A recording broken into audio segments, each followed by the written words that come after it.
My fiance tried to cut out my implant while I was asleep.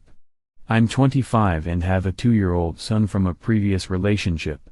After I gave birth, I was asked about birth control, and I said yes, please. Now I have Nexplanon, a type of birth control that's inserted into the upper arm, and I was told it lasts for 3 years. Fast forward to now, my fiance, who's 27, told me he wants a baby. I said I want one too, but not right now. I told him I'd have my implant removed after the 3 years are up, and I won't replace it. This wasn't soon enough for him, he wanted me pregnant immediately. I stood firm, saying I wasn't ready to have another baby yet. I wanted to be more stable financially and generally. He got mad, and we ended up in a huge argument. I brought up my son and told him that my son sees him as a father figure. We already had a child to care for while my birth control runs its course. Suddenly, he started shouting at me, saying he wanted a baby that was biologically his. Every time he looked at my son, he got angry. I asked him why, and he said it was because he saw my ex in my son, who looks a lot like his father. He continued to tell me he doesn't feel like a parental figure to my son, that he has no personal attachment to him, and he resents us for it. That's why he was talking about wanting a baby, he wanted my implant removed immediately. I said no way, I'm not ready for another baby yet. We argued some more until I was just tired and frustrated. I told him I was done arguing and headed into our bedroom. Here's an important detail, I take medication to help me sleep, and it's a pretty strong dose. It knocks me out cold. After our argument, I took my pills and went to bed while my fiancé stayed in the living room. I fell into a deep sleep. Another important detail is that my fiancé knows where my implant is, he's felt it under my skin since it's quite noticeable if you're looking for it. While I was asleep, I stirred slightly awake after feeling fingers on my upper arm, prodding. With my eyes still shut, I told my fiancé to stop poking me, thinking he was just being petty after our fight. But he didn't stop. Moments later, he pressed down on the exact spot where my Nexplanon was. At this point, I was starting to wake up and get annoyed. I just wanted to sleep. I opened my eyes to see what he was doing and asked why his finger was pressing directly on my implant. The moment I opened my eyes, I noticed he had a box cutter in his other hand, very close to my upper arm. Now I was fully alert and terrified, so I asked him what the hell he was doing. He immediately looked guilty and threw out excuses, saying he was just trying to scare me, that he was checking to make sure I was alive, and that it was a coincidence he was holding a box cutter. I didn't buy any of it and demanded the truth. He looked down and then told me he was doing me a favor. When I asked what kind of favor, he said he was going to remove the Nexplanon from my arm. He claimed he'd studied how to do it and was confident he could do it safely. He wanted to start expanding our family now, with no need to wait 8 months. I was livid. I shouted at him to get the hell away from me and not to touch me. He tried to talk to me, but I kept yelling that he needed to leave. I told him he couldn't stay in our house because he admitted he was trying to cut into my arm, which shattered my trust. Finally, he walked out of the bedroom, and a minute later, I heard the front door open and close. It's been 3 hours, and he still hasn't come back. I'm at a loss about what to do when he does. I love this man dearly, but I don't think I can forgive and forget this. I don't know where we go from here. I called my mom, and she said I could stay with her, so I'm taking my son and leaving. To answer a few quick questions, he's never acted like this before. He's always been so gentle and kind to me and my son. The argument and then the box cutter are completely new territory. During the fight, I hoped he was just in the heat of the moment, saying things he didn't mean because he was angry. I was hoping he'd be back to sweet and kind the next morning and apologize for the hurtful comments and overstepping my boundaries. I honestly didn't think he would come at me with a box cutter. A lot of people are saying I should already know what to do. So I guess my I don't know what to do should really be rephrased too, has anyone had anything remotely similar happen to them? I also wanted reassurance that leaving is the best thing to do instead of waiting for him to come home and trying to talk it out. I love this guy deeply, but it's hard to reconcile the sweet man I knew with the awful guy I saw last night. Update: I ended up leaving last night with my son to stay at my mom's. I was confused, shocked, hurt, and scared. I still am. At 7 o'clock this morning, my phone started buzzing like crazy, text messages, calls, voicemails, all from him asking where I went and when I was coming home. I didn't respond. I didn't want to look at him or talk to him again. He called my mom while we were sitting in the kitchen discussing everything. She asked me if I wanted her to answer it. I just didn't want to talk to him, so my mom answered the phone. I could hear my ex on the other end. His voice was loud and panicked. "I left with my son last night out of the blue," he yelled. "I'm worried." He didn't mention the fight we had. Instead, he asked when my mom had last heard from me. She lied and said it was last night. I could almost hear him sigh in frustration. "I'm going to keep searching for you," he said, his concern palpable. "I'm worried that something bad has happened to you or your son." When my mom hung up, she pulled me into a tight hug. I hadn't even realized I was crying. She held me and asked how I wanted to handle the situation. "Are you done with him for good?" she questioned gently. "I am," I replied firmly, and she nodded, understanding the gravity of my decision. She suggested that we needed to go to the police, as so many people had advised. I didn't have any concrete evidence about the box cutter incident, so it would be my word against his. The detective had warned me that unless he had physically harmed me, my case might not hold up. "If he even nicked you a little, you'd have a case," he said, but since he hadn't, I was left feeling vulnerable. The officer mentioned obtaining a restraining order and suggested I do it immediately for both my son and me. Without hesitation, I went to the courthouse to fill out the paperwork, detailing every moment from the previous night, every word spoken and action taken. My mom helped me gather my thoughts and memories, and we filed everything necessary before moving on to the next crucial step, contacting my landlord. I had been living in the same house for 2 years. Initially, I had signed a lease, but now I was on a month-to-month arrangement. Everything was in my name, and most of the furniture belonged to me. I explained to my landlord what was happening and that I would be giving my 30-day notice. My mom had a guest room, insisting I stay with her for a while. After getting off the phone with my landlord, I called the utility companies to shut down my accounts, water, electric, gas, and internet. Then my mom turned to me, asking about my belongings.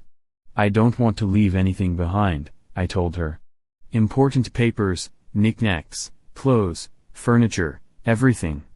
But I was unsure where to store it all. My mom suggested a storage unit, and once that was decided, we needed to figure out when to start moving my things. She ended up calling my 2 brothers, and they both agreed to help me out. I just needed to give them a date and time. I told them it would definitely be sometime this week, and my oldest brother suggested having a police presence during the move, just in case. I think it's called a civil standby. I wasn't sure, but I agreed. By this point, it was getting late in the day, and I felt completely drained. All I wanted was to curl up with my son and try to sort through my thoughts. As if on cue, the county clerk called me to let me know that the judge had granted the restraining order against my ex. She told me I needed to come pick up the paperwork that had the court date on it. She also mentioned that my ex would soon be served and assured me that I wouldn't have to see him until we went to court. This was all in the effort to make the restraining order permanent. She suggested that I consider hiring a lawyer, but honestly, I was feeling burnt out by everything that had happened today. I planned to look into lawyers tomorrow, but for now, I just wanted to cuddle with my son and have a quiet night. As I reflected on everything, I realized there were questions people kept asking me. "Why didn't you leave the moment he started saying those awful things about your son?" To be honest, I thought he didn't mean them. He had told my son he loved him before. Part of it was sheer shock. I couldn't believe I was hearing those words from someone I had envisioned spending the rest of my life with. I never thought he had hatred in his heart, and it never crossed my mind that he would actually hurt me or my son. He had never even spanked my son. I just thought we needed a cooling-off period. So I took myself out of the situation to take my medication and get some sleep, naively believing things would be better in the morning. People also questioned why I even bothered trying to talk things out, and that's a valid question. Honestly, part of me thought I was dreaming, and another part of me felt like everything was my fault. Maybe I had been too mean during the fight or too stubborn to see things from his perspective. But right now, everything felt surreal. There was a pit in my stomach, a deep sense of dread. What if my ex showed up at my mom's house? I hadn't returned any of his messages or phone calls, and now he was legally barred from contacting me. I had heard from two of my best friends that my ex had called them. My younger brother, who I didn't even realize had always hated my ex, told me he'd received a call too. Everyone was saying they didn't know anything, but I was still scared. I felt overwhelmed and anxious. I just wanted to provide an update on my situation. As I reflected more, I realized how many people had offered fantastic advice, insights I wouldn't have thought of on my own. I had been relying heavily on my mom to guide me through this turmoil and help keep both me and my son afloat. I had also received several recommendations for reading materials, which I planned to dive into when I had a moment to breathe. I genuinely appreciated every comment, from helpful suggestions to well wishes, even the ones questioning the validity of my experiences. To be honest, it's a horrible cliché, but if this weren't happening to me, I probably wouldn't believe it either. Sometimes my emotions get the best of me, making me sound either overly cynical or dramatically exaggerated in my writing. I completely understand the skepticism around my situation, but this is my reality, and I'm doing my best to navigate through it. I was completely drained after everything, but I felt it was crucial to share how I took everyone's advice from my original post and made a real change in my life. The emotional turmoil I've been through is hard to put into words. My thoughts have been a chaotic whirlwind. Honestly, I'm surprised I managed to sound coherent, let alone like a teenager writing fan fiction, as some pointed out. I wish this were just a story I could escape into, somewhere safe where I could breathe again. My mom has truly been a lifesaver during this time. I showed her some of the kind comments you all left praising her, and she absolutely deserves every bit of it. She has never once made me feel like I couldn't be completely honest with her. After I moved out years ago, she opened her home to me once again, reminding me that I always have a place to go. Her organizational skills have been remarkable. She even made a list of everything we needed to do, and we tackled it step by step yesterday. Whenever I felt like putting things off, she gently reminded me of the potential dangers of waiting, like the possibility of my ex finding me and hurting me or putting my son or anyone helping me at risk. You were all right, and I feel ashamed to admit I didn't fully realize just how much support I have or the incredible family that surrounds me. A couple of you cautioned me to be careful if my ex found out where I was, but my mom and brothers already have a plan in place, which they call round robbing. If my ex finds me at my mom's house, I would flee to my eldest brother's place. If he tracks me down there, I'd go to my younger brother. I truly appreciate your comments acknowledging that I'm doing the right things and moving quickly. Honestly, none of this is thanks to me, it's all my family stepping up and going above and beyond for me and my son. Some comments raised questions about my urgency in turning to Reddit to sort through my feelings. You're right, it might seem odd to some, but for me, it's perfectly normal. I grew up in the era of LiveJournal, and writing has always helped me organize my thoughts. I knew this community would be a supportive place to figure things out, and I was right. Another thing I need to address is my ex's sudden change in behavior. I'm left wondering how to deal with it because I definitely don't want him back in my life. Some of you suggested he might be experiencing a mental health crisis, which adds a layer of concern. This morning, I messaged his parents to let them know I broke off the engagement and left, but neither message has been read. I'm at a loss for how to talk to them about my ex's health. Will they be angry at me for suggesting that he might be having a breakdown? And if they do take action, will he even agree to go get the tests he might need? I could use a bit more advice on how to approach that whole situation. There's so much more to discuss, and I even had a consultation with a lawyer today, but I'll save that for later. I'm still processing everything. It all feels surreal, almost like a poorly written teenage fanfic, to be honest. Sorry for rambling again, but I wanted to reassure you that I'm taking all your helpful suggestions seriously. My mom took my son out for ice cream, giving me a moment to breathe and hop on Reddit to check in. Thank you for all your support.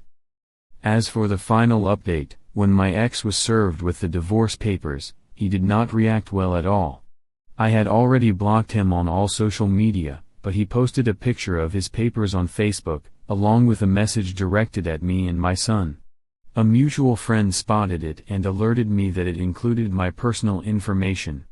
Following your advice, I called the police to report it, which they documented as an incident. They arrested him. My mom already found a fantastic lawyer for me, someone she described as a shark because I need someone tough on my side.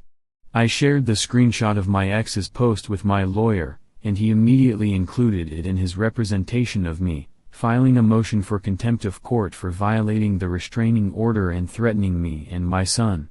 Our original court date isn't until next week, but the judge moved us in early to deal with the incident. When the day came, my ex showed up without a lawyer, and I was there with just my attorney because of COVID restrictions. No extra people were allowed in the courtroom. I really wished my mom could be there for support, but my lawyer sat close to me, positioning himself between me and my ex the entire time. A bailiff was present as well. I guess it's standard procedure to have one in court. My lawyer advised me to let him do all the talking and to answer only when asked, keeping my responses as brief as possible. The judge ended up giving my ex a stern warning: if he mentions me or my son again, he would face 24 hours in jail for each incident until the official court date. He was also ordered to cover my legal fees for this emergency session. By Friday, we managed to get my son and my belongings out of the house, thanks to the massive support from friends and family. I knew my ex was scheduled to work that day, so we arrived with a police officer just to be safe. An hour after he should have been at work, we went in and took everything he couldn't claim as his or that we had purchased together. Most of the items ended up in 2 different storage units, which were gated and locked at night, providing an extra layer of security for us. The everyday items that my son and I needed ended up at my mom's place. My ex's parents have opened my messages but still haven't responded. My lawyer informed me that we are set for an official court date next week, and so far, no one has represented my ex. We're left wondering if he even has a lawyer. My attorney explained that the proceedings would likely mirror the first hearing, which means it will be a general session with others who have also filed their cases. Only the essentials will be allowed in the courtroom, and face masks will be mandatory.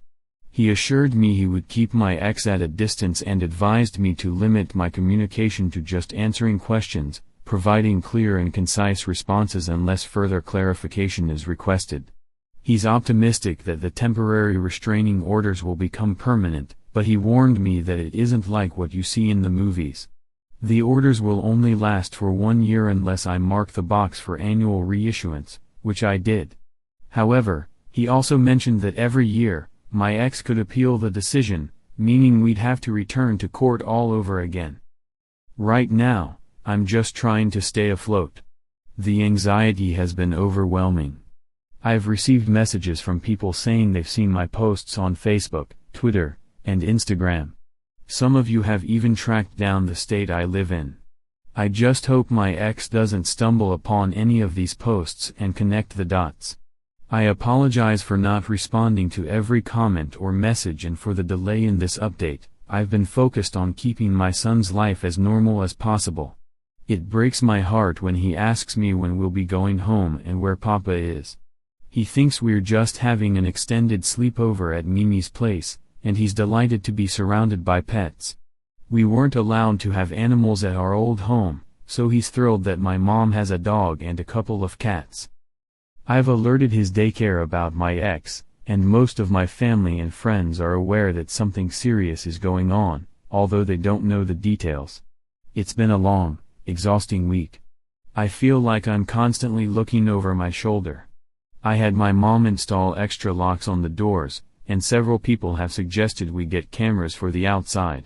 My mom is already looking into that, and she mentioned that her sister, my aunt, has been pushing her to try out a ring system for months, so this might finally motivate her.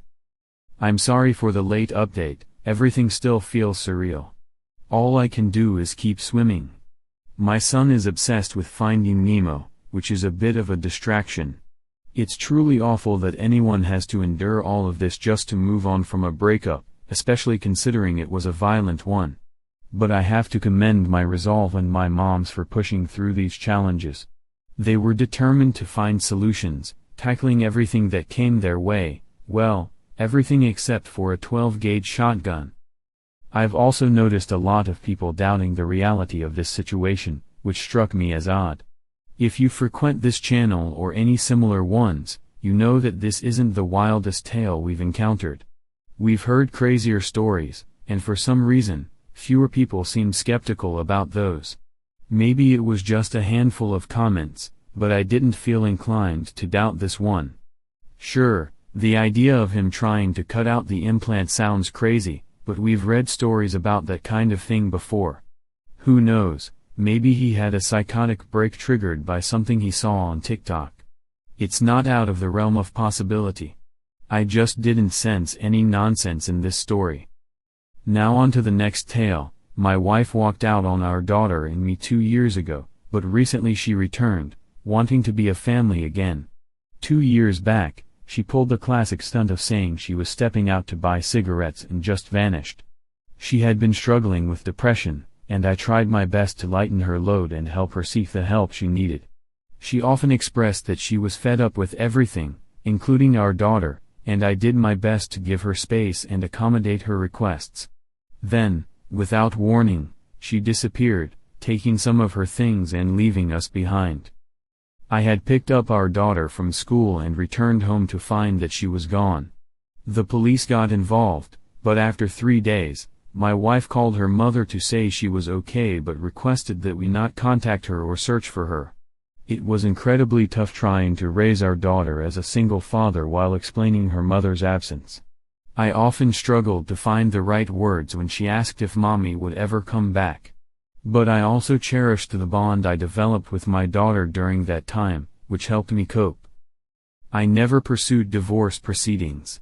Last year, I started seeing a woman named Jill, and we eventually formed an on and off relationship. She was aware of my situation, and although we're currently on a break, she has been a significant support in my life and has built a rapport with my daughter as a sort of aunt figure. Just when I was considering taking steps toward divorce, 2 weeks ago, my wife returned, and she was completely apologetic. But there was something different about her. She seemed like a new person, upbeat, positive, almost glowing. She burst in with a cheerful, "Hey guys, what did I miss?" After the initial shock, my daughter started warming up to her again, but I remained distant.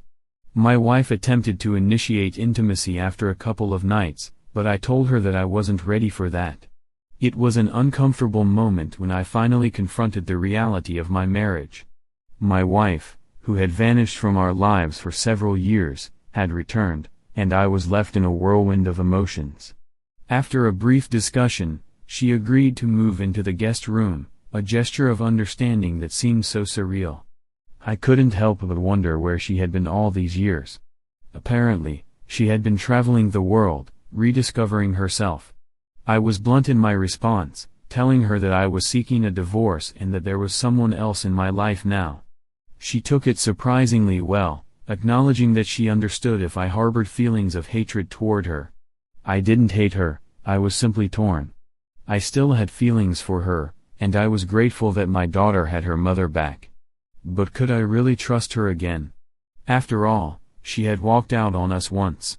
What was I supposed to do with Jill, the woman who had stepped in and helped me through the hardest times. A part of me felt guilty for the bond Jill and I had developed, yet I couldn't ignore the complexity of my situation. As I sorted through my emotions, I turned to Reddit, seeking advice. One commenter asked how Jill was reacting to everything, and I explained that she was giving me the time and space I needed. My wife had tried to be friendly with Jill, but Jill had shut her out, maintaining a protective barrier around her feelings. Another commenter suggested that I seek couples therapy if I wanted to pursue a relationship with Jill, reminding me that Reddit could only affirm my feelings about the divorce. The truth is, I had already contacted a lawyer and was working toward a smooth, amicable separation. To my surprise, my soon-to-be ex-wife, while acknowledging our situation, had already moved in with my mother-in-law. It was almost as if she was resigned to the fact that this chapter of her life had closed. My ex-wife wanted to maintain a relationship with our daughter, which was her only request. I felt a mix of emotions as I listened to her recount what she had been up to for the past couple of years. I didn't know whether to believe her, and honestly, at that point, I didn't care. I was determined to prioritize my daughter and ensure she had a stable environment. Meanwhile, Jill was waiting for me to decide what I wanted. Although she had suggested rekindling our relationship, I felt overwhelmed and needed to focus on my daughter and the divorce proceedings. Jill understood, but she also wanted clarity about where I stood, as she couldn't wait forever. I agreed to give her an answer in due time, but for now, we were just taking things one day at a time. To clarify for those following my journey, Jill was not my soon-to-be ex-wife, she was the woman who had supported me and my daughter during my wife's absence. In the comments section, another user inquired about my on and off relationship with Jill, urging me to focus on what I truly wanted. My response was simple: my daughter was my priority, and I couldn't give my all to a romantic relationship right now. Another commenter asked how my mother-in-law felt about all this. I explained that, as a mother, she loved her daughter, even though she was ashamed of her actions. Someone else chimed in, expressing concern that I might regret losing Jill, who was clearly understanding of my situation. I acknowledged that my daughter's well-being was paramount, and while Jill could maintain a rapport with her, a romantic relationship was not on the horizon just yet. As I reflected on everything, I gathered with my fellow men, recognizing how important it is to appreciate the Jills in our lives. The gravity of my situation weighed heavily on me. I understood my wife had struggled with major depression, but it didn't excuse her abandonment of our family. It was frustrating to think she had walked out on us, only to return as if nothing had happened. I felt relieved that she hadn't come back with demands or expectations. Instead, she acknowledged her mistakes, admitting she had messed up. Yet, I couldn't shake the feeling that she had a daughter she had neglected for too long. Now, it was time for me to focus on healing and rebuilding my life for the sake of my daughter, ensuring she had a loving, stable environment to grow up in. I was excited about my trip, especially since my boyfriend is from this area. As we headed back home, my parents filled our luggage with gifts, snacks, and all sorts of goodies. However, when we got to the airport, we were hit with some unexpected excess baggage fees. Last night, I was at my boyfriend's parents' house, hanging out with his sister and parents while my boyfriend was out of the room. They asked about my trip, and I shared that it went well, except for the extra charges at the airport. His sister started laughing, which puzzled everyone. When his dad asked what was so funny, she explained that she found it ironic that I had to pay for excess baggage because her brother was like excess baggage himself, always needing attention and care. Her comment landed like a punch in the gut. At first, I didn't get it, but then she went on to say that since I had brought him on my trip, I was essentially paying for my own excess baggage. I felt the blood rush to my face. I wanted to lash out but held back. I managed to tell her she was out of line and apologized to her dad, knowing I shouldn't have reacted that way, but I couldn't shake off the sting of her words. I texted my boyfriend, letting him know I needed to leave and we could talk tomorrow. He came out, and we had a brief conversation about what had just happened. He suggested going back inside to smooth things over, but I told him he had heard my side and now he should hear theirs. I needed space to think, and we agreed to talk again the following day. Since then, we haven't spoken much, but I know we need to address this. I have a feeling he'll want to reconcile and brush it off as a misunderstanding, but I'm not sure I'm ready to forgive and forget, even if she offers an apology. To make things worse, I saw that she posted on Facebook, calling me out for labeling her as a piece of work just because I disagreed with her take on the situation. The next day, my brother and I decided to visit our parents, and my boyfriend stayed behind. It wasn't like my brother had come along on a trip that I took with my boyfriend. As I reflected on everything, I turned to social media for some advice. One user asked about the boyfriend's mom's usual behavior. I admitted that she could make inappropriate jokes, and while she had met my brother a few times, they hadn't really connected. The comment didn't seem like a bad joke at all. In fact, it made me wonder if she genuinely thought that way. Another user pointed out that in many cultures, children often become caregivers for their parents as they age. I clarified that my boyfriend's family is European, they're from Spain but currently live in the UK. Then, another commenter asked if I wanted to reconcile with her or if that ship had sailed. I felt it was essential to address the underlying issue. If she truly believed my brother was a burden, then even an apology wouldn't be genuine. Someone else asked if my boyfriend's mom's comment had anything to do with my brother's blindness. I realized it wasn't the first time she had made demeaning remarks about disabled people. As we talked through everything, I grew increasingly frustrated. I wondered if I would have felt the same way if my brother didn't have a disability and lived with me. The following day, I decided to reach out to my boyfriend again. He suggested that the whole incident was just a moment of madness, that we should both apologize and move on. I couldn't believe it. After her Facebook post, I was even less inclined to let it go. His dad called to apologize for his wife's comment, clarifying that she didn't speak for everyone and that they found her words inconsiderate. I also offered my apologies for how I reacted, but he insisted it wasn't necessary. My boyfriend's sister called too, expressing her shame about their mother's comments and how they weren't the first of their kind. I made a conscious decision to avoid a social media feud, especially after I saw that my boyfriend's mom's friends were siding with her, saying things like young people today just don't know how to respect their elders. In the midst of all this, his sister stood up for me, reminding their mom that she had started it all and inadvertently proving my point. A few hours later, my boyfriend's mom deleted her post. I felt disappointed in my boyfriend. If he had shown even a fraction of the courage that his sister did, it would have made a world of difference. I started to wonder about our future. I'm not one to make impulsive decisions, so I didn't break up with him, but the thought lingered. I needed to think things through. As I went through the comments online, I felt validated in my feelings of frustration. The whole situation weighed heavily on me. Would he ever stand up for me? Or was this the tipping point? It was clear I needed advice, but I was starting to lose faith in the relationship. Once upon a time, in a bustling town, there was a woman named Sarah who always believed in maintaining peace among those around her. She was a firm advocate for finding compromises and resolving conflicts, no matter the circumstance. But lately, her patience was being put to the test. One day, after a particularly heated argument with her stepson, Jake, Sarah found herself questioning whether her efforts to keep the peace were appreciated or even recognized. After confronting Jake about his disrespectful behavior, which included name-calling and dismissive remarks about her role in his life, she felt increasingly isolated. Jake had recently reconnected with his biological mother, who had been absent from their lives for many years, and Sarah sensed a shift in his attitude.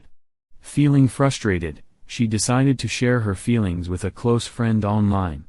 "I think it's time I laid it all out for him," she typed. "He needs to understand just how much his mother's words hurt me and how much it hurts when he doesn't stand up for me. I want him to realize that by saying nothing, he's basically agreeing with her. Maybe then he'll see where he's gone wrong." Her friend responded thoughtfully. It sounds like he's more scared of confronting someone than he is about keeping the peace. There's a significant difference. Keeping the peace would mean addressing the issue directly, not avoiding it, she advised. Despite her friend's encouragement, Sarah struggled with the idea of confrontation. She thought back to the countless family therapy sessions they had attended when she first married her husband, Mark. She had never intended to replace the twins' mother, she just wanted to build a loving relationship with them. For years, everything seemed to be working. The twins had even begun calling her mom as they entered their teenage years.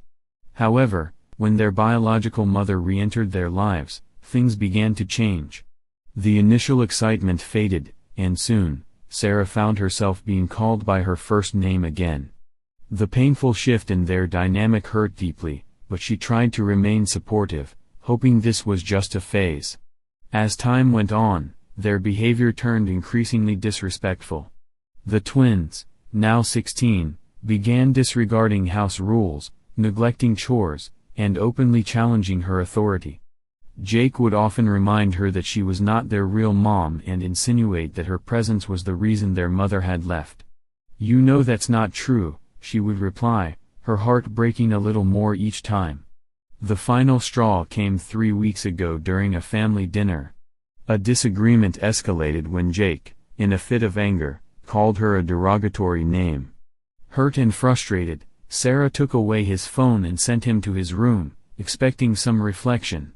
Instead, he stormed out to his mother's house, igniting a chain of events that would change everything. When Jake's mother arrived at their home, the situation became explosive. Words were exchanged, and in the heat of the moment, Sarah felt threatened when she pushed the mother out of her house. The confrontation spiraled out of control, with Sarah's stepdaughter, Lily, threatening her if she ever laid hands on her mother again. The family was now divided, with Sarah feeling more like an outsider than ever before. Following that incident, Sarah made a conscious decision to withdraw. No longer did she wake the twins for school or remind them about their extracurricular activities. When they complained about being late, she simply suggested they ask their mother for help. They had planned a spring break trip to Disney World, but Sarah canceled the entire vacation, believing it was necessary to teach them a lesson. When the twins realized she was serious about the cancellation, their reactions were immediate. "You're just jealous their mom is back," they shouted, hurling insults at her. Mark stood by in silence, failing to support her in front of the children, which stung more than the insults. Feeling unappreciated and alone, Sarah packed her bags and checked into a hotel. Mark's messages flooded her phone, pleading for her to return home. It was only when their mother disappeared again, leaving the twins feeling abandoned, that they came crawling back, tears streaming down their faces, begging for forgiveness. But Sarah's heart was hardening. "I can't do this anymore," she told Mark over the phone. "I feel like I'm not a part of this family. They can't just come back into my life when it's convenient for them. I want a divorce." Despite their ages, Sarah believed respect was non-negotiable. "Yes, I know their mother is manipulating them," she admitted. "But being 16 doesn't give them the right to be disrespectful and threaten me. I have always been supportive of them. My feelings matter too, and right now, I feel unvalued and unsupported." As the days passed, Sarah reflected on her journey. The love she had poured into this blended family felt like it was being tossed aside. Ultimately, she knew it was time to prioritize herself. It was a painful realization, but it was the only way she could truly reclaim her happiness. The path forward wouldn't be easy, but she was ready to face the challenge ahead, determined to stand her ground and reclaim her life. "I remember the moment I realized I couldn't continue living the way I was. The tension in our home had become unbearable, and the behavior I was facing from my stepchildren was nothing short of toxic. Threats and vile names were thrown my way as if it was normal teenage behavior. I knew I needed time for myself to process everything. It wasn't about seeking an apology just because their biological mother had abandoned them again. I wanted a genuine apology, something meaningful, not just a reflexive response to their hurt feelings." I couldn't believe that anyone could truly feel remorse just 2 days after their mother had vanished once more. I would never walk away from them, but my own emotional well-being had to come first. I may have been an adult, but that didn't mean my feelings were any less valid. I had been hurt, and I needed space to heal. I never expected them to be perfect or to act like miniature adults, but I deserved the same consideration I was trying to give them. They had feelings, and so did I. I loved them dearly, they were my children, but the situation was incredibly complicated. This wasn't just about the time they called me a bee, though it stung. I had faced worse in my life. As a woman, I was no stranger to harsh words. What really cut deep was the lack of support from my husband during this crisis. It was painful to hear those words from them, especially since I cared so much about them. They would never have called me names if they knew how much I loved them. In one of my posts, I clarified that I wasn't leaving my marriage simply because my stepchildren were acting out. I had made it clear that my husband's failure to stand by me was the crux of the issue. Was I supposed to stay in a marriage without any support?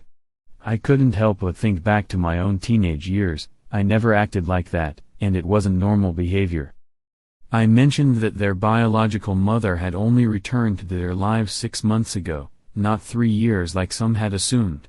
When I said they went to her place, I meant she lived just 10 minutes away. Whenever they were upset, they would run to her house. I felt disrespected in my own home, and I was not going to apologize for that. I had been in their corner, hoping they could rebuild their relationship with their mother, but it felt like my feelings didn't matter. They didn't have to be perfect, but they could at least treat me with respect. I was hurt, and it was unfair to be threatened and insulted when all I had done was love them like a mother should. My husband's behavior weighed heavily on my mind. I understood that the children's actions weren't solely their fault. Their biological mother's abandonment and my husband's unwillingness to support me had a huge impact. I needed time to process what was happening inside me. Yes, they were kids, but their words hurt me deeply. It was strange to hear people say that I wasn't allowed to feel hurt because I was an adult. In the comments, many people agreed with me. I wasn't in the wrong. Then came the update. After receiving numerous messages asking about my situation, I felt ready to share more. I returned home 2 days ago, and my husband and I sat down for a long talk. I poured my heart out about how I felt unprotected, how he had witnessed their disrespect and done nothing to stop it. He confessed that he still loved his ex-wife, which complicated everything.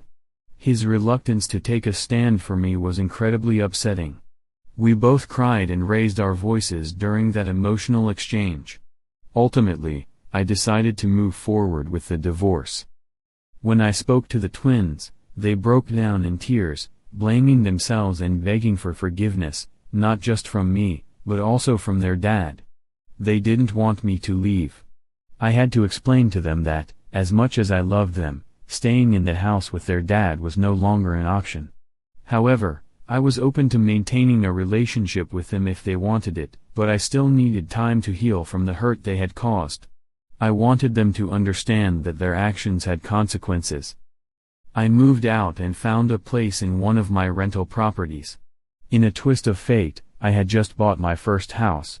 It all happened so quickly, and I was thrilled about this new chapter. I decided to take a break from work for a while, maybe a few weeks, or even 2 or 3 months, to travel and rediscover myself. I had lost sight of who I was in my roles as a stepmother and a wife, and it was time for me to focus on what truly made me happy. I booked tickets to Disney World and made plans to visit Thailand next month. I had always dreamed of seeing the 7 wonders of the world, and now was the time to be spontaneous. I felt rejuvenated about my future and relieved to be taking this much-needed break. I told the kids I'd love to have them over for dinner once I settled into my new place. I felt a pang of guilt about canceling their Disney trip, so I even considered funding a summer trip for them to go and enjoy their 17th birthday in a magical place. Life was starting to feel hopeful again. It was a typical Saturday night when I found myself sitting on the couch in my boyfriend's parents' beach house, half watching a movie and half distracted by the warm ocean breeze wafting in through the open window. My boyfriend, Jake, and I had been together for a year, and I was looking forward to spending some quality time with his family. His brother and sister-in-law were visiting too, adding to the lively atmosphere. But as the clock struck 3 a.m., I felt the house quiet down, the only sounds being the gentle waves crashing against the shore. As I drifted into a light sleep, I was jolted awake by the sound of Jake stirring beside me. I thought he might be going to the bathroom or maybe grabbing a snack, so I didn't think much of it. But then I noticed him getting out of bed. Peeking through the curtain, I saw him slip out the front door, and my heart raced when I realized he wasn't alone. He was with his sister-in-law, Lisa. Confusion washed over me as I watched them head down to the beach together. What could they possibly need to do at this hour? Was it innocent, or was it something more?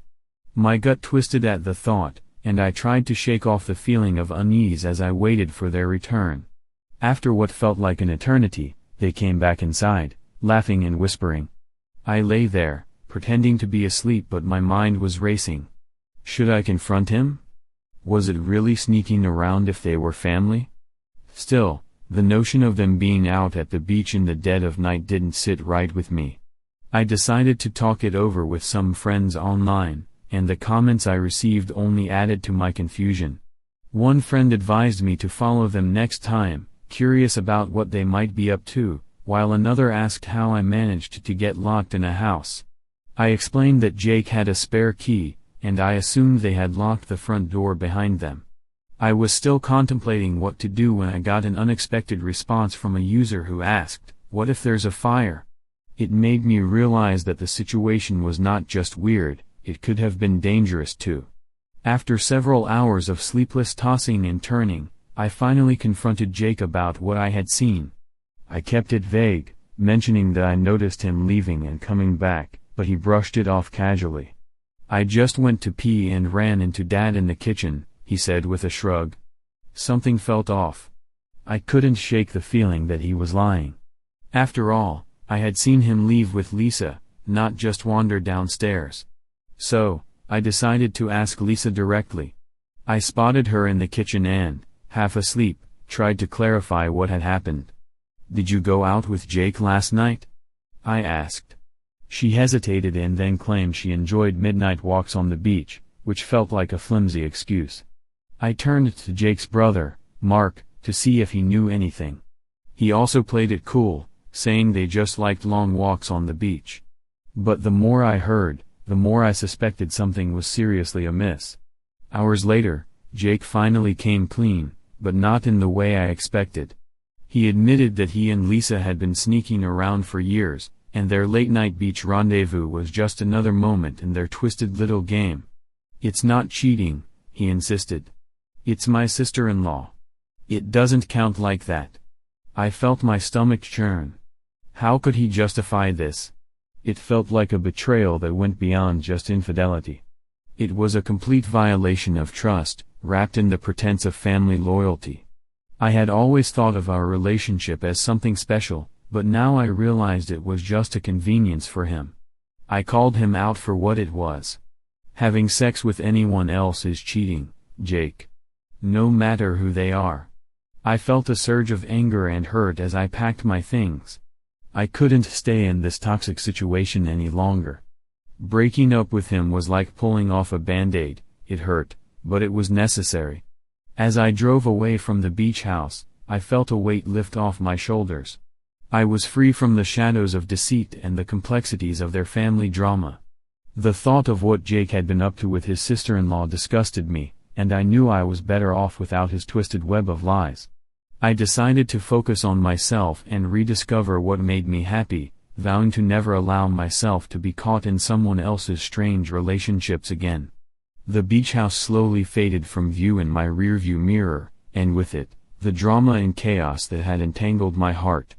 Once upon a time, in a world where relationships and emotions tangled together like the branches of a wild tree, a young woman found herself grappling with betrayal and heartbreak.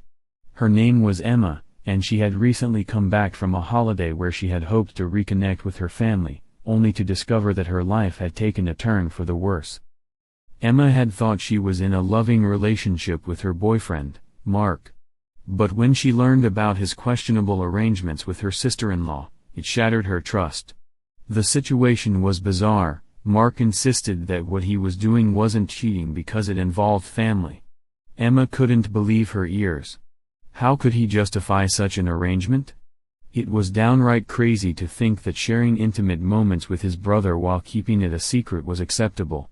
It was as if he was preparing to spring a surprise on her, but the surprise was nothing less than a betrayal wrapped in deception. The comments she read online only added fuel to her anger. One user pointed out how messed up it was for Mark to expect his girlfriend to be okay with such a situation, especially without her consent. "You dodged a freight train," someone wrote, and Emma felt that sentiment deep in her gut. How could Mark even think he was preparing her for such a shock? She had an appointment to get checked for STDs the following day, knowing all too well that she needed to protect herself from the fallout of Mark's actions. She was furious, not just at him but also at the sister-in-law who had so blatantly crossed the line. User comments ranged from support to disbelief. One person warned Emma not to let her anger control her actions, reminding her that the girl had not physically harmed her.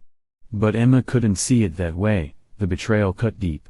"She may not have harmed me, but she had sex with my boyfriend countless times while knowing I wouldn't be okay with it," Emma thought to herself, the rage boiling inside her. The audacity of it all made her feel sick. The absurdity escalated as someone referred to Mark and his brother as Eskimo brothers, which only added to Emma's disbelief. It was all too much to process. How could Mark even bring his brother into this twisted arrangement? She imagined the scenario where Mark had surprised his girlfriend by introducing her to his brother in the most inappropriate way possible. It was like a dark comedy that had gone too far, pushing boundaries that should never have been crossed. But as Emma stewed in her anger, she felt a familiar ache in her heart. She had to confront Mark. The anger she felt needed an outlet, but revenge was a double-edged sword. She realized that she had to take a step back and think about what she wanted from this point on. As the sun set, Emma turned her thoughts to a different matter.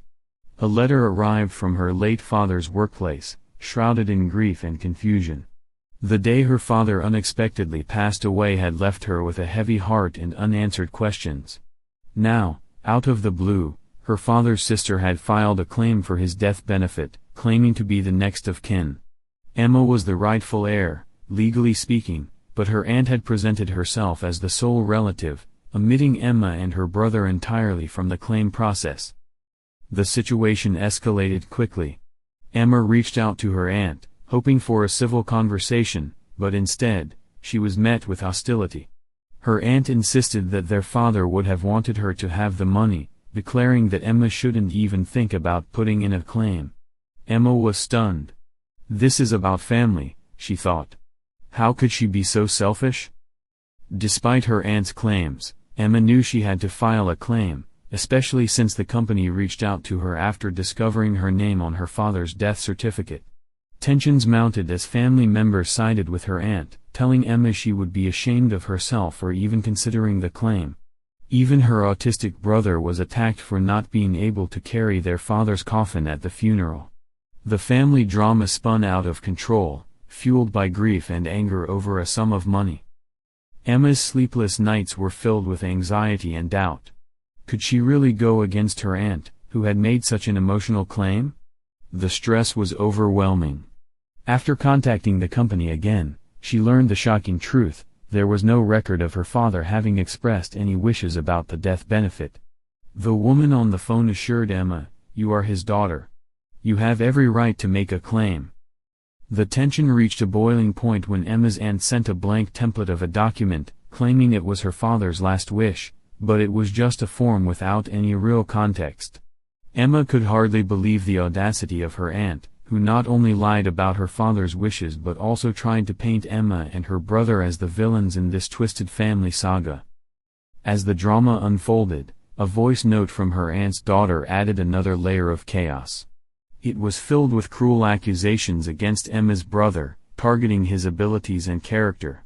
It cut deep and made Emma's heart ache for her brother, who was already struggling with the loss of their father. My dad loved him, Emma thought. Why would she say such horrible things? In that moment, Emma realized she couldn't let the anger consume her, nor could she let her brother suffer in silence. She had to stand her ground, not just for herself but for him too.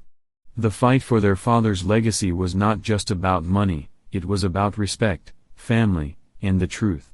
Emma resolved to face her aunt head-on, ready to reclaim what was rightfully hers, while ensuring her brother understood their father's love would never wane, no matter what anyone said. And so, the tale continued, weaving through the complexities of family dynamics, betrayal, and the search for truth amid a storm of emotions. The words hung heavy in the air, unspoken yet echoing with an undeniable truth: my brother had been wronged. All those lies my aunt spewed about him, they would never escape the confines of my mind. Even though my dad was no longer here to shield him from the cruelty of our family, I was. I vowed to protect my brother, no matter what it took. Tonight marked a hollow apology from our vile cousin. She claimed she couldn't sleep, eat, or even step foot in her workplace because she had been crying over the horrible things she said to him. But the truth remained: what she uttered about my beautiful brother was nothing short of unforgivable. Targeting someone like him, someone who faced challenges beyond his control, was nothing less than madness. My father had adored my brother from the day he was born until his last breath. In his eyes, my brother was perfect just as he was. As for our aunt and the rest of that side of the family, they were dead to me. I cut ties with them, blocking their every attempt at contact. I wouldn't tolerate their toxic presence any longer. This coming Monday, I planned to reach out to the company again, seeking a copy of the so-called wishes my aunt claimed my father had made. Today, I filed my claim and mailed it off, hoping for clarity soon. Comments from others had been both eye-opening and supportive. One person pointed out that it was absurd for my aunt to think she should inherit anything instead of my brother and me, his rightful heirs. They wondered if my father had left behind a will and an executor. The truth was, he hadn't. A couple of months before he passed, he assured me everything would go to my brother and me. Clearly, he had not anticipated this chaos. I was currently working to become the executor of his estate, and I had already handed over all the necessary details to a solicitor. Living in Scotland meant the process was often prolonged, but this death benefit fell outside the estate, classified as a separate entity. One of Dad's friends from work had informed me that the other workers at the site were trying to locate beneficiaries. They had some record of one, which led me to believe my aunt was lying. I had sent an email to my dad's employer, requesting documentation regarding the alleged wishes. I expected more news on Monday. After all, weekends were rarely productive in such matters. Then came the dreadful update on the hell my brother and I had been forced to endure regarding my father's death benefit. I called the company today, and they confirmed that my father had no expression of wishes form on file. Not only did my aunt lie about being named the beneficiary, but she had also fabricated an email that supposedly detailed this. It simply didn't exist.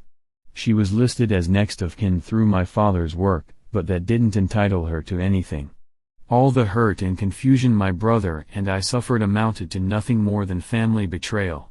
How could our own relatives do this to us? The saying held true: snakes slither out of the woodwork during family tragedies.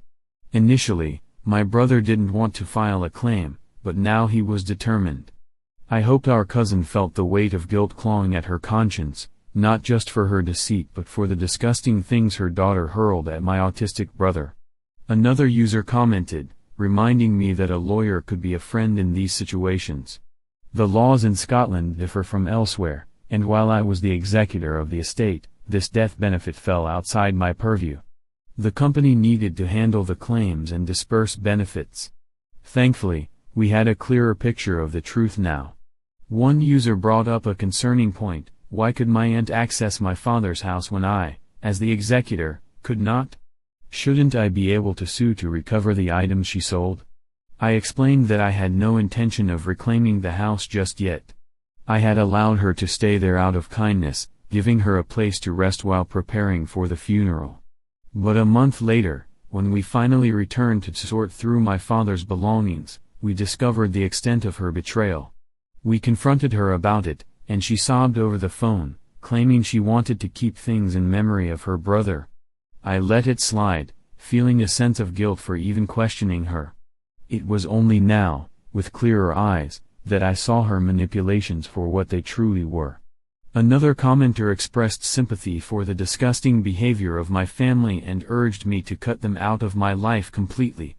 They even suggested restraining orders if necessary. They asked if there were any signs of foul play.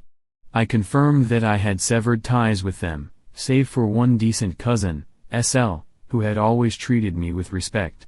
He was as horrified by my aunt's actions as I was. And then, the dark truth behind my father's passing was shared. He had suffered from diabetes for several years, and while working, he contracted the flu, which ultimately led to his heart stopping while he was being treated in the hospital. There was no foul play, just a terrible illness that took him from us too soon. As if in a final blow, I explained how my aunt had taken advantage of the situation. While staying in my father's house during the funeral, she absconded with money boxes filled with spare change, money we could only guess the amount of. She took his guitar, amplifier, kitchen knives, iPad, and even one of his leather jackets, which my brother had wanted to keep. For a month, we weren't able to enter the house, let alone retrieve his things. It wasn't until after the funeral that we could step foot inside and witness the devastation left behind. In the midst of all this turmoil, I couldn't shake the feeling of injustice. We were left with the burden of betrayal, a familial weight that felt almost unbearable. But as I looked at my brother, I knew one thing: we would face this together, and I would ensure that our father's legacy would be honored, no matter how much my aunt tried to tear us apart. After the passing of a loved one, the question of what happens next can often lead to chaos, especially when it comes to dealing with wills and inheritances. The tension in our family was palpable, and it all started with my uncle's death. From the moment we learned he was gone, my aunt had made it clear that she wasn't going to play nice. We canceled my uncle's bank card the day he passed away, but I couldn't shake the feeling that something was off. I vividly remember our visits to him in the hospital. My aunt had his wallet with her, and in a moment that still irks me, she handed it to me while he lay there, barely clinging to life, hooked up to a ventilator. She suggested we should take his card to cover fuel costs for our trips back and forth to the hospital. At that moment, I was taken aback. It felt wrong to even think about using his card when he was incapable of giving consent. We flatly refused, especially considering the circumstances. That wallet, now in my possession, feels like a ticking time bomb. Once I step into my role as executor of my uncle's estate, I plan to dig deeper into the financial activity that occurred in the days leading up to his death. I suspect my aunt may have used his card while she had it. If I find any unauthorized charges, I won't hesitate to file a police report. She has already shown her true colors, and I wouldn't put it past her to take advantage of the situation. As for my aunt's side of the family, they're already blocked from my life.